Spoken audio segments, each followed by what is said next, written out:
Hello, my name is Nora Corcoran and I'm delighted to read for you a book that I have written titled Tadgh and Miranda Meet Tom the Tinsmith. Tadgh and Miranda live in a house in a big town with their parents. The family are from the Irish traveller community. Tadgh is 6 and Miranda is 9. Nana and Grandad live in a trailer at the end of the town. The trailer is on a site with other trailers and the site is called a halting site. One day, Nana and Grandad were over at Tadgh and Miranda's house for dinner. Mommy had told the children earlier on in the day that this was the start of a very special week called Traveller Pride Week. After dinner, the whole family was going to the local community centre to see the events. There was much excitement in the house as everybody got ready to leave. The community centre was not far from Tykes and Miranda's house, so the family decided to walk. Nana held Tykes' hand and Miranda danced and skipped alongside Mommy. Daddy and Grandad walked on ahead, chatting away. Nana, are we going to a fun fair? This was Tykes' first visit to Traveller Pride and he wanted to find out more about this place. Not really, Nana replied. There are no swings and roundabouts now at Traveller Pride, but I know you will still have a really good time. As Tadgh walked alongside Nana, he wasn't too sure about this Traveller Pride thing. It sounded a bit boring, to be honest. When they arrived, the music and laughter guided them to the back of the community centre. Wow! Everyone gasped with surprise. The usual plain car park was now transformed with bright, colourful displays. Visitors wandered among vibrant, handcrafted stalls filled with souvenirs, tended by women in old-fashioned skirts and aprons embroidered with colourful flowers. Smoke from an open fire danced and twirled high into the air. The rhythm of the lilting melodic music from the guitars and accordions played in time as people sat around the fire, singing gaily. They passed by groups of people who had not met all year, catching up on family news. Mommy always felt that Traveller Pride Week was magical, a time for family and friends to meet up and enjoy themselves. The car park was filled with activity. Children shrieked with laughter as they played tag, ignoring parents who shouted for them to be careful. Little boys and girls waited patiently in line to have their faces painted. Near the entrance, a pony was being brushed down by its owner, wagging its tail in delight at the treats given generously by so many admirers. And the smell of freshly baked griddle bread floated under Tadgh's nose, and the rumble in his tummy reminded him that it had been a good while since he had dinner. That smells like the bread Mommy and Nana makes, he thought. Sniffing the air, he wondered where that lovely smell was coming from. Tadgh dragged poor Nana all over the car park until they spotted a stall filled with all kinds of breads. Hello, would you like some bread? The friendly stall owner asked. Can we have the bread like my Mommy and Nana make? Tadgh asked very politely, pointing to the cakes and griddle bread on the table. Stall owner laughed. Indeed you can, young man, and handed them both warm, tasty griddle bread smothered in country butter. Wasn't it lovely, Nana said, to see the griddle bread still being made for Traveller Pride event? The stall owner nodded in agreement. Yes, it was fantastic to see another great tradition being passed down from generation to generation. After their feast of the tasty griddle bread, Nana and Tadgh met up with Mommy and Miranda at a brightly coloured wagon just like the one in the halting site. The round top of the wagon was painted yellow, the shafts were painted green and the wheels were red. The front of the wagon had beautiful colourful paintings of wagons and horses roaming the countryside.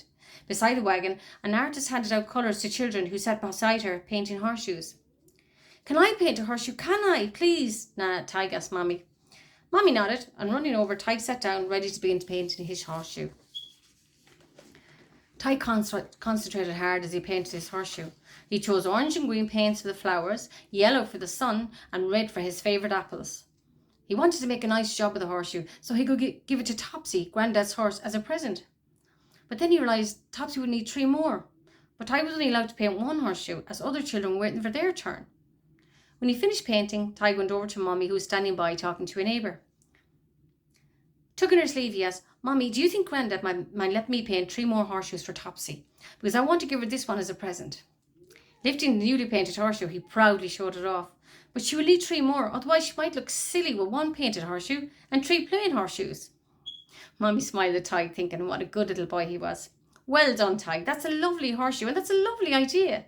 Give it to me and I'll hold it in my bag for you. Now let's go find everyone and you can ask Grandad if he has a few spare horseshoes you can paint. Waving goodbye to the neighbour, they set out to look for Grandad and the rest of the family. Tadgh and Mommy spotted Daddy and Grandaddy standing in front of a green tent with a group of other people. Tadgh could hear a sound like a tap, tap, tap. What's that tapping, he wondered, forgetting to ask Grandaddy about painting more horseshoes. Moving forward, Tadgh quickly made his way to the front of the crowd and stood beside his daddy and Grandaddy. There was a man sitting on the stool beside a tent. He looks a bit old, like Grandaddy, Tadgh decided. On his head he wore a cowboy hat. In his hand he held a hammer, and he was hitting a bucket with it. Tadgh was curious. "Granddaddy, why is that man hitting that bucket?" "Ah, you're back, Tadgh. This is Tom, the tinsmith. He made that bucket, and he's just making sure it doesn't leak." Miranda came up beside Tadgh. "Tadgh, look at that table over there. Nana told me that Tom, the tinsmith, made all that stuff." Tadgh and Miranda made their way over to the table to where Nana was standing, talking to another woman.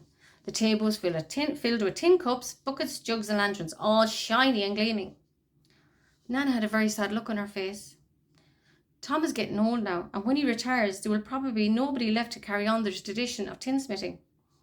The other woman nodded, looking sad too. Such a shame, such a sad, sad shame. In time there will be no tinsmiths left to carry on such a great tradition. Tadgh picked up a tin cup and he turned it over in his little hands. When Nana was sad, he became sad too. Tadgh had to find a way to make Nana feel better, but what could he do? "Hold on," he thought. "I have a plan." Turning to Miranda, he grabbed her by the hand, pulling her away from the table so the adults could not hear. For some reason that Tadgh could not understand, every time he had a plan, he always seemed to get in trouble. Best keep his voice down, as this was a very important plan. "Miranda," he whispered, "I have a plan." Tom the tinsmith was drinking a well-earned cup of tea and eating some tasty griddle bread that had just been baked on the open fire. The best tea was the tea from a kettle on the open fire, and the best griddle bread was bread made on the open fire, he thought to himself. But he was tired. He'd been hammering away all day, making cups and buckets, jugs and spoons. Tourists loved buying items as souvenirs from him. Buckets and cups had made it all the way over to America, and he even got postcards from people in America thanking him for the lovely cups. But Tom knew he'd have to be retiring soon. He was getting too old for these tinsmithing workshops. His knees were shakier now, and he found it too difficult to sit in one position for too long. He arched his back and he heard a creak. Tom held tinsmithing workshops for boys and girls from the traveller community. They had great fun making cups or buckets, but he thought to himself sadly, that's all it was. Fun. Their hearts were not in it. Fun would not keep this tradition alive. He sighed sadly to himself. If there was only one young person interested in keeping the tradition alive, he would happily retire. Miranda was not sure about this plan. She hated to see Nana sad too, but usually when Tadgh had a plan, it never went the way he expected. Come on, Miranda, hurry, or our plan won't work if someone sees us, Tadgh said as they hurried back to where Tom sat. Tadgh, this is a silly plan, and I'm not helping you. Miranda always tried to be good, unlike Tadgh, who always seemed to be in trouble for one thing or another. But Tadgh was on a mission. Ignoring Miranda, he moved closer to Tom, determined now to carry out his plan. Tom had just started tapping away, and bystanders were gathered round him again. Looking at the crowd, he thought, I learned this trade at my father's knee and at the side of a road in a camp down in the countryside. And this tradition needs to be passed on or we will lose it. But nobody wants to be a tinsmith. Future generations will never know the beauty of our craft. If only had one more person just to keep traditions alive. And before he had a chance to finish his thought, a little boy jumped up in front of him and shouted, Mister, will you teach me to be a tinsmith so I can keep traditions alive? Suddenly the tapping stopped. Everyone stopped talking. Daddy looked at Grandad. Nan and Mommy just arrived as Tadgh bravely made his announcement. Miranda shook her head and covered her face with her hands. Oh no, Tadgh! Tom stared at Tadgh. Tadgh stared back at Tom. Well, said Tadgh, will you teach me how to be a tinsmith to keep traditions alive? My Nana has said that there will be no more tinsmiths. I want to learn to be a tinsmith so my Nana won't be sad. Tom started to laugh. And he laughed. And he laughed. Tadgh was getting angry and his face was starting to get very red. It's not funny. I want to be a tinsmith. Tom stopped laughing and stood up. He walked towards Tadgh. Daddy and Grandad put their hands on Tadgh's shoulders. He bent down and put his hand out. Tadgh took Tom's hand and shook it. Hello, young man. What is your name? My name is Tadgh.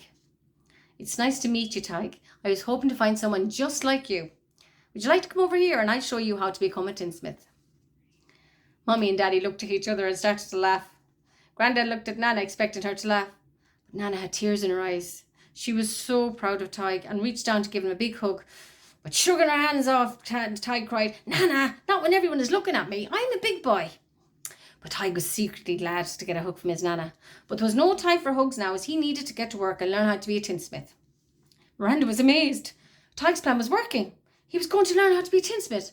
This she had to see. Tom sat back down and Tadgh stood beside him, looking around at the tools that Tom used. Well, Tadgh, have you ever met a tinsmith before? Tom asked, trying to keep a straight face as he looked at this determined little boy. No, but my nanny showed me pictures of her daddy and told me how he was a tinsmith and he made buckets and stuff like you make and he sold them to the farmers. But then plastic came along and the farmers did not want tin stuff anymore. Tadgh had to take a deep breath after making such a big speech. Tom was impressed. He told Tadgh the name of all his tools he used for tinsmithing. Tadgh even got to tap the hammer on a tin cup. Tom called Miranda over, asked her name, and she got to tap the cup with a hammer too. But soon it was time to go home. Tadgh decided that he might need a few more lessons to become a good tinsmith like Tom, and maybe when he was a bit bigger. That hammer was heavy in his small hand. Just as the family were at the gate, they heard a shout, "Wait!" Tom the tinsmith was coming towards them. In his hand he had 2 tin cups. He handed a tin cup to Tadgh and a tin cup to Miranda. But these were no ordinary tin cups. Tom had used a small tool called a punch to carve the children's name on each of the cups. I just wanted to give you both a little keepsake from today. And Tadgh, I'm very sure that when you grow up, you will make a great tinsmith. And it will definitely help to keep the tinsmithing traditions alive to pass on to the next generation.